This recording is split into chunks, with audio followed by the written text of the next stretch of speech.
ಎಲ್ಲರಿಗೂ ನಮಸ್ಕಾರ. ಸನಾತನ ಕಥನಕ್ಕೆ ಸ್ವಾಗತ. ನಾನು ಸೌಮ್ಯ ಕೃಷ್ಣ ಹೆಗಡೆ. ಇವತ್ತಿನ ಸನಾತನ ಕಥನದಲ್ಲಿ ನಾನು ನಿಮ್ಗೆ ಹೇಳೋಕೆ ಹೊರಟಿರುವಂತಹ ಕಥೆ ನೀವೆಲ್ಲರೂ ಕೇಳಿರ್ತೀರಾ. ಆದ್ರೆ ಆ ಕಥೆ ಆದ್ಮೇಲೆ ಕೊಡುವಂತಹ ಇಂಟರ್ಪ್ರಿಟೇಷನ್ ಅನ್ನುವಂಥದ್ದು ಬಹಳಷ್ಟು ಜನರ ದೃಷ್ಟಿಕೋನದಲ್ಲಿ ಈ ಕಥೆ ಕೇಳೋಕ್ಕಿಂತ ಮುಂಚೆ ಹಾಗಿರ್ಲಿಕ್ಕಿಲ್ಲ ಅನ್ನುವಂತಹ ಒಂದು ಭಾವನೆಯೊಂದಿಗೆ.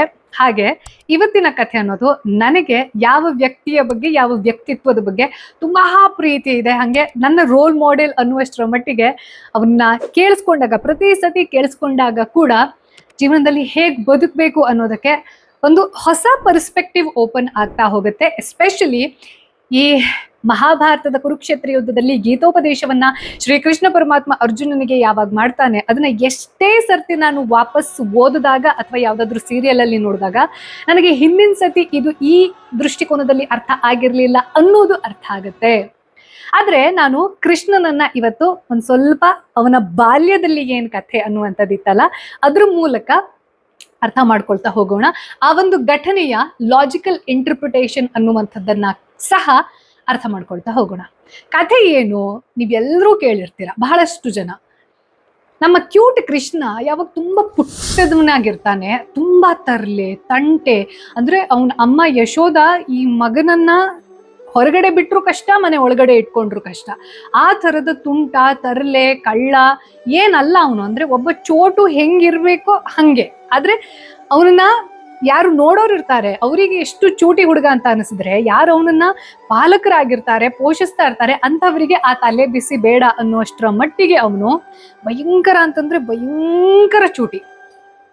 ಎಂತ ಮಾಡ್ತಿರ್ತಾನಂತಂದ್ರೆ ನಮ್ಮ ಕ್ಯೂಟ್ ಕೃಷ್ಣ ಅವನ ಎಲ್ಲಾ ಗೆಳೆಯರ ಜೊತೆ ಸೇರ್ಕೊಂಡು ಹೊರಗಡೆ ಆಟ ಆಡ್ತಾ ಇರ್ತಾನೆ. ಆಟ ಆಡ್ತಾ ಆಡ್ತಾ ಈ ಸಣ್ಣ ಮಕ್ಳಿಗೆ ಮಣ್ಣು ತಿನ್ನೋ ಅಭ್ಯಾಸ ಇರುತ್ತೆ.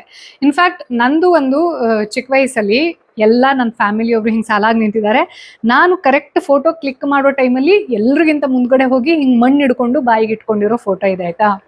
ಸೊ ಪ್ರತಿ ಮಕ್ಕಳಿಗೂ ಇದೊಂದು ಅನುಭವ ಇರುತ್ತೆ. ನಮ್ಮ ಕೃಷ್ಣ ಕೂಡ ಆಟ ಆಡ್ತಾ ಆಡ್ತಾ ಆಡ್ತಾ ಅಲ್ಲಿರೋ ಮಣ್ಣು ಬಾಯಿಗೆ ಹಾಕೊಳ್ಳೋಕೆ ಶುರು ಮಾಡ್ತಾನೆ. ಆವಾಗ ಅವನ ಭಯಂಕರ ಸ್ನೇಹಿತ ಯಾರು ಹೇಳಿ ಕೃಷ್ಣಂದು? ಸುಧಾಮ ಜೋರಾಗಿ ಕೂಗ್ತಾನೆ, ಯಶೋದಾಮಯ್ಯ ನೋಡು ನೋಡು ಕೃಷ್ಣ ಏನ್ ಮಾಡ್ತಿದ್ದಾನೆ ಅಂತ, ಮಣ್ಣು ತಿಂತಿದ್ದಾನೆ ಅಂತ ಕಿರ್ಚ್ಕೊಳ್ತಾನೆ. ಯಶೋದಾಮಯ್ಯಂಗೆ ಎಲ್ಲಿಂದ ಕೋಪ ಬರುತ್ತೆ ಅಂತಂದ್ರೆ, ಏನ್ ಇವನನ್ನ ಸಾಕೋದೇ ಕಷ್ಟ ಅಲ್ಲ, 3 ಮಕ್ಕಳನ್ನ ಹೆತ್ತಿದ್ರು ಇವನನ್ನ ಸಾಕೋದು ಇಷ್ಟು ಕಷ್ಟ ಅನ್ನೋಷ್ಟ್ರ ಮಟ್ಟಿಗೆ ನನಗೆ ಟಾರ್ಚರ್ ಕೊಡ್ತಿದ್ದಾನಲ್ಲ. ಈ ಬಲರಾಮ ಸ್ವಲ್ಪ ಪಾಪದ ಬೇಬಿ ಆಗಿರ್ತಾನೆ. ಇವನ್ ತಮ್ಮ ಮಾಡೋ ಚೂಟಿತನ ಎಲ್ಲ ನೋಡ್ಬಿಟ್ಟು ಅವನೊಂಥರ ಎಲ್ಡರ್ಲಿ ಬ್ರದರ್ ತರ ಬಿಹೇವ್ ಮಾಡುವಂತ ಪರಿಸ್ಥಿತಿ ಇರುತ್ತೆ. ಅವಳು ಒಂದ್ ಬಡಿಗೆ ಹಿಡ್ಕೊಂಡು ಬರ್ತಾಳೆ ಯಶೋದ. ಇವತ್ತು ಈ ಕೃಷ್ಣಂಗ್ ಮಾಡಿಸ್ಬೇಕು, ದಿನ ಇದೇ ಕತೆ, ಒಂದಲ್ಲ ಒಂದು.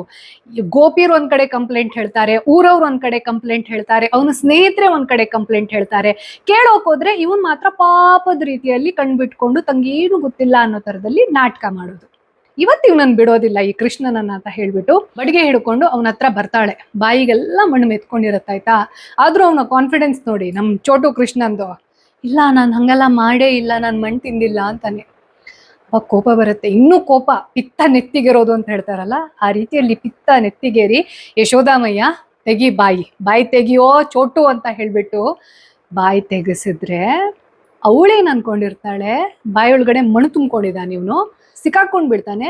ಆ ಮಣ್ಣನ್ನ ಬಾಯಿಂದ ಹೊರಗಡೆ ತೆಗೆದು ಆಮೇಲೆ 2 ಪೆಟ್ಟು ಕೊಡ್ಬೇಕು ಅಂತ ರೆಡಿ ಆಗಿ ನೋಡಿದ್ರೆ ಅವಳ ಕಣ್ಣನ್ನ ಅವಳೇ ನಂಬೋಕೆ ಸಾಧ್ಯ ಇಲ್ಲ ಅನ್ನುವಂತಹ ಒಂದು ದೃಶ್ಯ ಅನ್ನೋದು ಬಹಳಷ್ಟು ಜನರಿಗೆ ಅದು ಅತ್ಯದ್ಭುತ ಅನಿಸ್ಬೋದು. ಇನ್ನೊಂದಷ್ಟು ಜನರಿಗೆ ಅಲ್ಲಿಗೆ ಮೂರ್ಛೆ ಬೀಳುವಷ್ಟರ ಮಟ್ಟಿಗೆ ಅದು ಶಾಕ್ ಆಗ್ಬಹುದು. ಇನ್ನೂ ಒಂದಷ್ಟು ಜನರಿಗೆ ಅದು ಹಿಂಗ್ ನಾನ್ ನೋಡಿರ್ಲಿಕ್ಕೆ ಸಾಧ್ಯ ಇಲ್ಲ ಅನ್ನುವಂತಹ ಭ್ರಮೆ ಉಂಟಾಗಬಹುದು. ಅಂಥದ್ದೊಂದು ದೃಶ್ಯ ಅನ್ನೋದು ಕೃಷ್ಣ, ನಮ್ಮ ಚೋಟು ಕೃಷ್ಣ ಯಾವಾಗ ಬಾಯಿ ತೆಗಿತಾನೆ, ನೀವು ಇಮ್ಯಾಜಿನ್ ಮಾಡ್ಕೊಳ್ತಾ ಹೋಗಿ. ಇವತ್ತಿನ ಕಾಲದಲ್ಲಿ ನಮ್ಮ ಕ್ಯಾಮ್ರಾದಲ್ಲಿ ಝೂಮ್ ಆಪ್ಷನ್ ಏನಿದೆ ಅಲ್ಲ, ಆ ತರದಲ್ಲಿ ಇಮ್ಯಾಜಿನ್ ಮಾಡ್ಕೊಳ್ತಾ ಹೋಗಿ. ಕೃಷ್ಣ ಬಾಯಿ ತೆಗಿತಾನೆ, ಪುಟ್ಟ ಬಾಯಿ. ಆ ಪುಟ್ಟ ಬಾಯಿ ಒಳಗಡೆ ಯಶೋದಾಮಯ್ಯ ಇಣುಕಿ ನೋಡಿದಾಗ ಅವಳಿಗೆ ಇಡೀ ಸೃಷ್ಟಿ, ಆ ಸೃಷ್ಟಿಯ ಒಳಗಡೆ ನಮ್ಮ ಇವತ್ತಿನ ಮಿಲ್ಕಿ ವೇ ಗ್ಯಾಲಕ್ಸಿ ಅಂತ ಏನ್ ಹೇಳ್ತೀವಲ್ವಾ, ಆ ಗ್ಯಾಲಕ್ಸಿಯ ಮತ್ತೆ ಝೂಮ್ ಮಾಡ್ತಾ ಹೋದಂಗೆ ಸೌರಮಂಡಲ, ಆ ಸೌರಮಂಡಲದಲ್ಲಿ ಭೂಮಿ, ಆ ಭೂಮಿಯಲ್ಲಿ ಗೋಕುಲ, ಆ ಗೋಕುಲದಲ್ಲಿ ಇನ್ನೊಬ್ಬ ಯಶೋದೆ. ಆ ಯಶೋದೆ ಇದೇ ರೀತಿಯಲ್ಲಿ ಒಬ್ಬ ಪುಟಾಣಿ ಬೇಬಿ ಆಗಿರುವಂತಹ ಕೃಷ್ಣನ ಬಾಯನ್ನ ತೆಗೆದು ನೋಡ್ತಿದ್ದಾಳೆ. ಅಂದ್ರೆ ತನ್ನನ್ನ ತಾನು ನೋಡುವಷ್ಟರ ಮಟ್ಟಿಗೆ ಅವನು ಆಕೆಗೆ ಬ್ರಹ್ಮಾಂಡ ದರ್ಶನವನ್ನ ಮಾಡಿಸಿದ. ಈ ಕಥೆ ಕೇಳಕ್ ಎಷ್ಟು ಚೆನ್ನಾಗಿದೆಯೋ ಇದನ್ನೇ ನಾನು ಇವತ್ತಿನ ಮಾಡರ್ನ್ ಸೈನ್ಸ್ಗೆ ಅಥವಾ ನಮ್ಮ ರ್ಯಾಷನಲ್ ಮೈಂಡ್ ಸೆಟ್ಗೆ ಅರ್ಥ ಮಾಡ್ಕೊಂಡು ಹೋದ್ರೆ ಇದೆಯಂತ ಕಥೆ, ಬಾಯೊಳಗಡೆ ಬ್ರಹ್ಮಾಂಡ ಅಂತಂದ್ರೆ ಏನ್ ಅರ್ಥ ಅಂತ ಪ್ರಶ್ನೆ ಮಾಡೋರು ಇರ್ತಾರೆ. ಕ್ರಿಟಿಕಲಿ ಇದನ್ನ ಕೆಲವೊಂದಷ್ಟು ಜನ ಇದೆಲ್ಲ ಕಟ್ಕತೆ ಅನ್ನೋ ತರದಲ್ಲಿ ಇಂಟರ್ಪ್ರಿಟೇಷನ್ ಕೊಡೋರು ಇದ್ದಾರೆ. ಆದ್ರೆ ನಾನು ಇದನ್ನ ಯಾವ ರೀತಿ ಅರ್ಥ ಮಾಡ್ಕೊಳ್ತೀನಿ ಅಂತಂದ್ರೆ, ಅದನ್ನ ಹೇಳೋಕ್ಕಿಂತ ಮುಂಚೆ ನಿಮ್ಗೆ ಇದೊಂದು ಚೋಟು ವಿಡಿಯೋ ತೋರ್ಸೋಕೆ ಇಷ್ಟಪಡ್ತೀನಿ. ತುಂಬಾ ಗಮನ ಇಟ್ಟು ನೋಡಿ.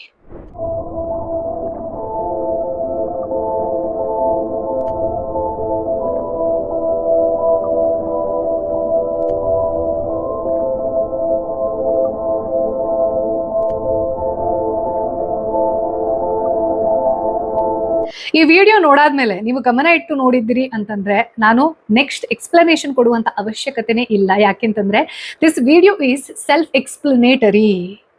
ನಮ್ಮ ಮಹಾಭಾರತದಲ್ಲಿ ಸಣ್ಣದಾಗಿರುವಂತಹ ಕೃಷ್ಣನ ಬಾಯಲ್ಲಿ ಕಂಡಿರುವಂತಹ ಬ್ರಹ್ಮಾಂಡ ದರ್ಶನ ಅನ್ನುವಂಥದ್ದು, ಅದರ ಇಂಟರ್ಪ್ರಿಟೇಷನ್ ಏನು, ಆಧ್ಯಾತ್ಮಿಕವಾಗಿ ಇದನ್ನ ಹೇಗೆ ಅರ್ಥ ಮಾಡ್ಕೊಳ್ಬೇಕು ಅಂತಂದ್ರೆ, ನಾನು ಬ್ರಹ್ಮಾಂಡದ ಭಾಗ ಅನ್ನುವಂಥದ್ದನ್ನ ನಾವು ಕೇಳಿದೀವಿ. ಆದ್ರೆ ನನ್ನ ಒಳಗಡೆ ಇರೋದೇ ಬ್ರಹ್ಮಾಂಡ. ನಾನು ಬ್ರಹ್ಮಾಂಡದ ಭಾಗ ಅನ್ನೋದು ಮಾತ್ರವಲ್ಲ, ನಾನೇ ಬ್ರಹ್ಮಾಂಡ. ಹೊರಗಡೆ ನಮ್ಮ ಸೃಷ್ಟಿಯಲ್ಲಿ ಅಥವಾ ಬ್ರಹ್ಮಾಂಡ ಅಂತ ಏನ್ ಕರಿತೀವಿ, ಅಥವಾ ಈ ಗ್ಯಾಲಕ್ಸಿ ಅಂತ ಏನ್ ಕರಿತೀವಿ, ಪ್ಲಾನೆಟ್ಸ್ ಅಂತ ಏನ್ ಕರಿತೀವಿ, ಡಾರ್ಕ್ ಎನರ್ಜಿ ಅಂತ ಏನ್ ಕರಿತೀವಿ, ಸ್ಟಾರ್ಸ್ ಅಂತ ಏನ್ ಕರಿತೀವಿ, ಇದು ಎಲ್ಲದರ ಇಂಟರ್ಪ್ರಿಟೇಷನ್ ಅನ್ನೋದು ಎಲ್ಲದನ್ನ ಸೇರಿಸಿ ನಾವು ಇವತ್ತಿನ ನಮ್ಮ ಆಸ್ಟ್ರೋಫಿಸಿಕ್ಸ್ ನಲ್ಲಿ ಕರೆಯುವಂಥದ್ದು ಯೂನಿವರ್ಸ್, ಬ್ರಹ್ಮಾಂಡ.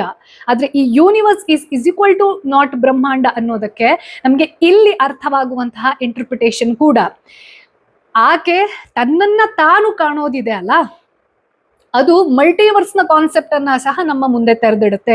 ಮಲ್ಟಿವರ್ಸ್ ಅಂತಂದ್ರೆ ಏನು, ಅದನ್ನ ಸೈಂಟಿಫಿಕ್ ಆಗಿ ಅರ್ಥ ಮಾಡ್ಕೊಂಡಿರೋದು ಏನು, ಹಾಗೆ ಈ ಮಲ್ಟಿವರ್ಸ್ ಅನ್ನುವಂಥದ್ದು ಇರಬಹುದು ಅನ್ನುವಂತಹ ಪ್ರಿಡಿಕ್ಷನ್ ಅನ್ನ ನಮ್ಮ ಪೌರಾಣಿಕ ಕಥೆಯಲ್ಲಿ ಯಾವ ಒಂದು ಕಥೆ ಮೂಲಕ ಹೇಳಿದ್ದಾರೆ ಅನ್ನೋದನ್ನ ಈಗಾಗಲೇ ಒಂದು ಸಪರೇಟ್ ಎಪಿಸೋಡ್ ಅನ್ನ ಮಾಡಿದ್ದೀನಿ. ಇದು ರೆಫರೆನ್ಸ್ ಥಂಬ್ನೇಲ್.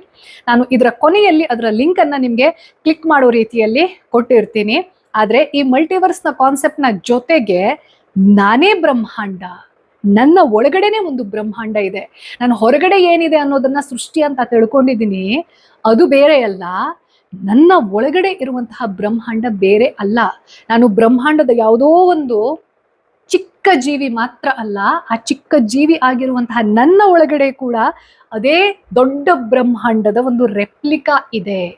ಇದು ಅದು ಎರಡೂ ಸೇಮ್. ಇನ್ನೂ ಆಧ್ಯಾತ್ಮಿಕವಾಗಿ ತುಂಬಾ ಸಿಂಪಲ್ ವರ್ಡ್ಸ್ ಅಲ್ಲಿ ಹೇಳಬೇಕು ಅಂತಂದ್ರೆ, ನನ್ನ ಒಳಗಡೆ ನೋಡೋದಿದೆ ಅಲ್ಲ, ಇದು ನನ್ನ ಹೊರಗಡೆ ಪ್ರಪಂಚದಲ್ಲಿ ಇರುವಂತಹ ನನ್ನ ಪ್ರಶ್ನೆಗಳಿಗೆ ಉತ್ತರ. ಈ ಸ್ಪಿರಿಚುವಲ್ ವರ್ಲ್ಡ್ ಅಲ್ಲಿ, ಫಿಲಾಸಫಿಕಲ್ ವರ್ಲ್ಡ್ ಅಲ್ಲಿ ಯಾವತ್ತೂ ಹೇಳೋದು, ಅಥವಾ ನಮ್ಮ ಸನಾತನ ಧರ್ಮದ ಕೋರ್ ಮಂತ್ರ ಏನು ಅಂತಂದ್ರೆ, ಲುಕ್ ಇನ್ವರ್ಡ್. ಹೊರಗಡೆ ಏನ್ ಹುಡ್ಕೊಂಡು ಹೋಗ್ತೀವಿ ಅದ್ಯಾವುದು ಸತ್ಯ ಅಲ್ಲ, ಅಥವಾ ಅದು ಅಲ್ಟಿಮೇಟ್ ಅಲ್ಲ. ನಿನಗೆ ಯಾವಾಗ ನೀನ್ ಯಾರು, ನಿನ್ನ ಅಸ್ತಿತ್ವ ಏನು ಅನ್ನೋದ್ರ ಪ್ರಶ್ನೆ ಬರುತ್ತೋ, ನೀನ್ ಎಲ್ಲೋ ಹೊರಗಡೆ ಹುಡ್ಕೊಂಡು ಹೋಗೋದಲ್ಲ, you have to look inward ಅನ್ನೋದನ್ನ ನಮ್ಮ ಸನಾತನ ಧರ್ಮ ಬಹಳಷ್ಟು ವೇಯಲ್ಲಿ ಹೇಳ್ಕೊಂಡು ಬಂದಿದೆ. ಈ ವೇದ, ಪುರಾಣ, ಉಪನಿಷತ್ ಅನ್ನೋದ್ರ ಮೂಲಕ ಪ್ರತಿ ಕಥೆಯಲ್ಲಿ ಹೇಳುವಂಥದ್ದು, ಅದರ ಮೋರಲ್ ಅನ್ನ ಎಕ್ಸ್ಪ್ಲೇನ್ ಮಾಡುವಾಗ ಅದನ್ನ ಸೈಂಟಿಫಿಕ್ ವೇಯಲ್ಲಿ ಬೈಸೆಟ್ ಮಾಡಿ ಅನಲೈಸ್ ಮಾಡಿದಾಗ ಹೇಳುವಂಥದ್ದು ಏನು ಅಂತಂದ್ರೆ, ನಿನ್ನ ಪ್ರಶ್ನೆಗಳಿಗೆ ಉತ್ತರ ನೀನೇ. ಅದನ್ನ ಕಂಡ್ಕೊಳ್ಬೇಕಾಗಿರೋದು ನಿನ್ನ ಕರ್ತವ್ಯ. You have to look inward. ನಿನ್ನ ಒಳಗಡೆನೆ ಬ್ರಹ್ಮಾಂಡ ಇದೆ, ಆ ಬ್ರಹ್ಮಾಂಡವೇ ನೀನು. ಹೊರಗಡೆ ಇರುವಂತಹ ಬ್ರಹ್ಮಾಂಡಕ್ಕೂ ನಿನ್ನ ಒಳಗಡೆ ಇರುವಂತಹ ಬ್ರಹ್ಮಾಂಡಕ್ಕೂ ಯಾವುದೇ ಭೇದ ಇಲ್ಲ.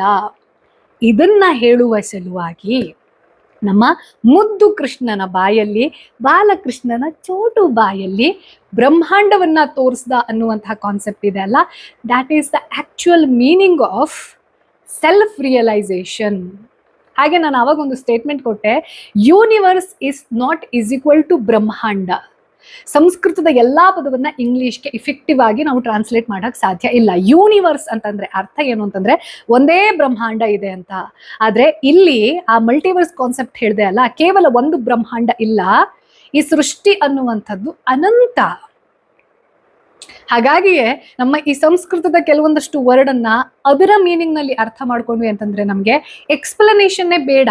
The word it self is explanatory.